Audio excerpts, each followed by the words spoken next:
Sun is shining. We got college football on.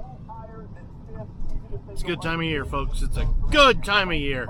Good morning. Welcome to Saturday. God dang.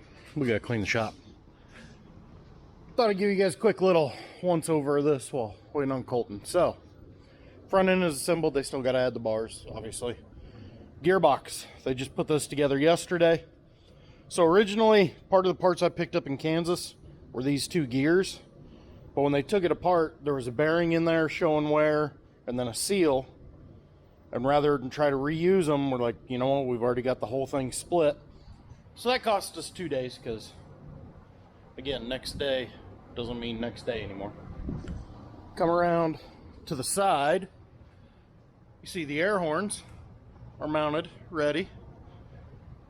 The jug isn't up there, but the inoculant system is ready to go. I can see in the cab there's the controls, which hopefully also means the back of the cab is now sealed, because we take this back shield off, the green one right there. We'll take that guy off, and then kind of right in there is an access panel on the back of the cab. So we'll take out one of the plugs, run whatever wires we need to through there, cut the plug to make it fit, and then silicone the crap out of it. So that way it is sealed as tight as could be. Cameron's got his extended monitor up there on the roof. This thing, the hope is to have it done for this afternoon. So Colton and I, you guys only missed a day. We had a really good day yesterday, but I was tired of holding the camera. We got 2 more of the pivots finished up in Los Animas. We have a full pivot to go. So yesterday we cut a little over 100 acres, which when you consider the fact that even with 18 trucks running, well, 17 semis and 1 tandem, we were still sitting damn near as much as we were cutting. So when you think of that, we had a really good day. Now, the kicker today is we need to have a better day. We got to get all that done, a little over 100 acres again, plus move 20 miles back to a field that is within a mile of the pit. And the theory is whenever we do that, the 3rd chopper will be there. We'll knock out a half circle with 3 choppers in no time. So tomorrow we can switch back to the big pit. Keeping up so far? Apparently when I shut my laptop last night, it quit uploading videos. So I got to bring it with me today in my internet pack. 1, I need the internet pack so I can watch college football. But 2, I need it to get this stupid thing uploaded and get it posted for the member side. So that way tomorrow it can get transferred over to the full view. That's one of those perks of the membership, is you get the videos 24 hours in advance. Shameless plug. Choppers on the move. I told trucks we'd have them in the field by 9. Colton should already be there. It's 9:15. Want to point this out. So the crop scouting video, it was 2 weeks ago today that I filmed it. I'm going to say it's about 10 days ago or a week ago that it came out. Actually, it might have came out earlier this week. Anyways, it's not important. The first 4 fields I checked and said were way too green. This is the second group of fields. Here's the 2 that were right next to each other. That one over there, they've both been irrigated since I was here too. That one was 61%. This one was 65%. And the full pivot that's up here a little ways, one time around it's at 64. It's going to come up a little bit, but these were the ears that were barely starting to dent 14 days ago. Been irrigated, and they are already drier than we would like. That is how quick things turn out here when it is 100+ degrees. Just wanted to point that out. A lot of people like to say, oh, you're in too big of a hurry, wait, let it get right, let it get right. It's beyond right now to where we're going dry, and nobody wants that dry unless you're a dairy. And we don't chop for dairies unless we absolutely have to. Right now, I think it's going to take a miracle for us to just finish this field. Having to pull almost every truck now. I don't know what the deal is. And this guy can't turn at all for some reason. I'm trying to get him here on this hard spot. Come on, chopper, pull him sideways. There we go. Oh.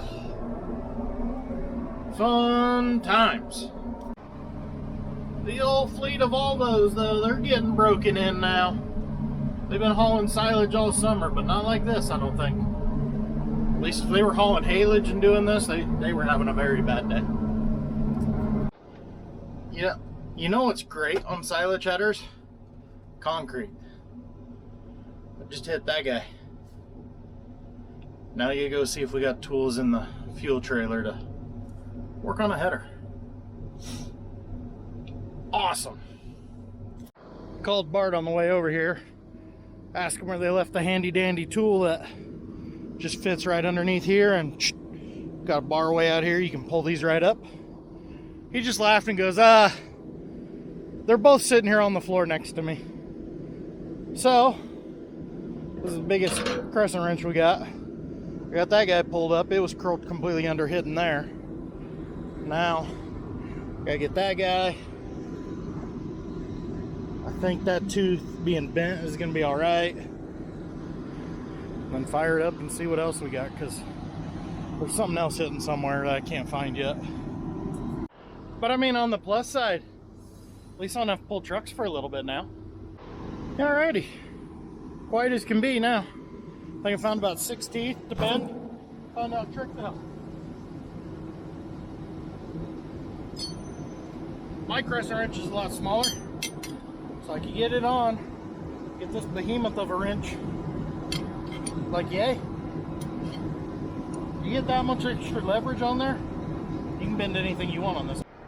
Check out them old school gleaners. Okay, we're headed back.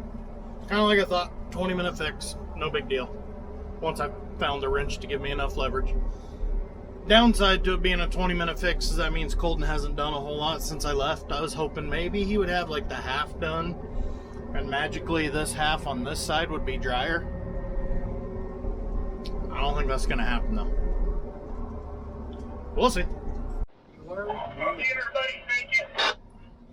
I don't know if it's because they're Volvos or because the drivers are good.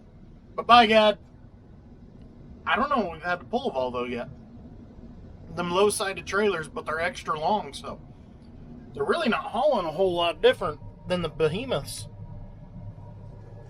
They're definitely less, so that does help, but still.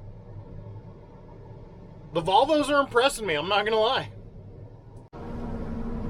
Beautiful part of a silage header as opposed to a traditional corn head, I can make my own rows.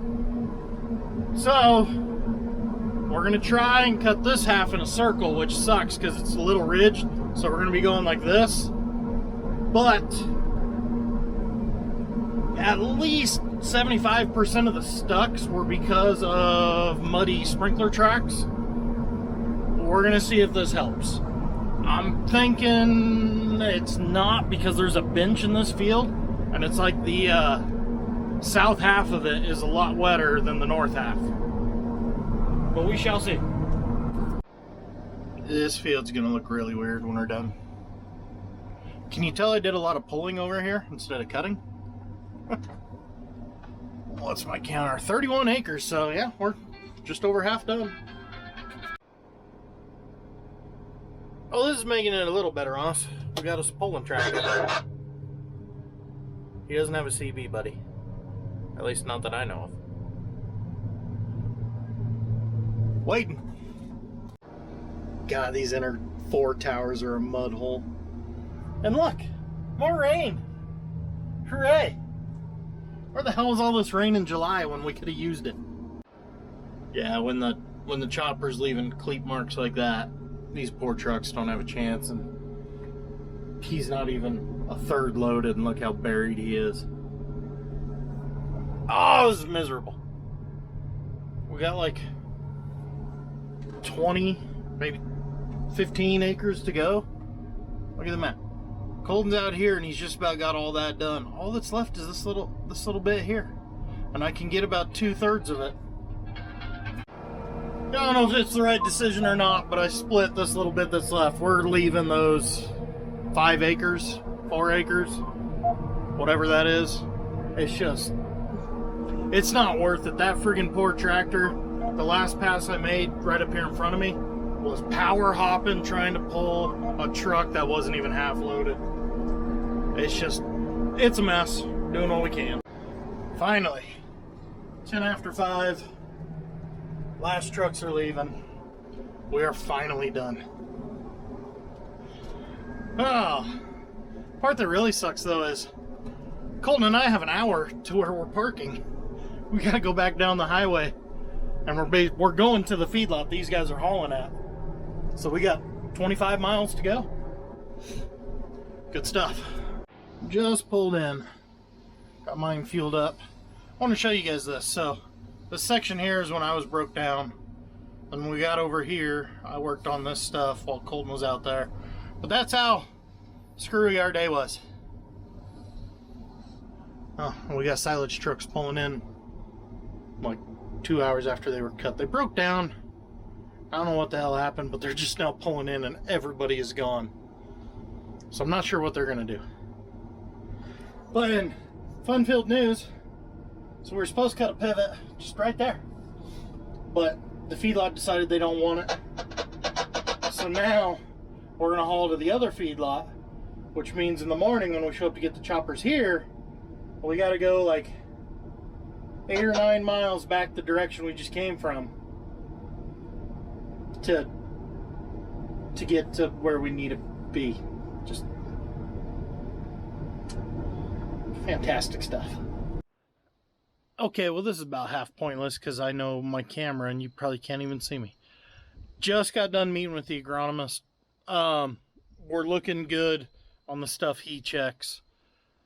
So where we moved to, we were supposed to cut a half pivot. We are no longer cutting that half pivot. The feedlot doesn't want it. So we're going to move 10 miles back the direction we came from. We've got a couple of fields there we can cut, and we'll slowly work our way coming east. Talked with the guys at the shop.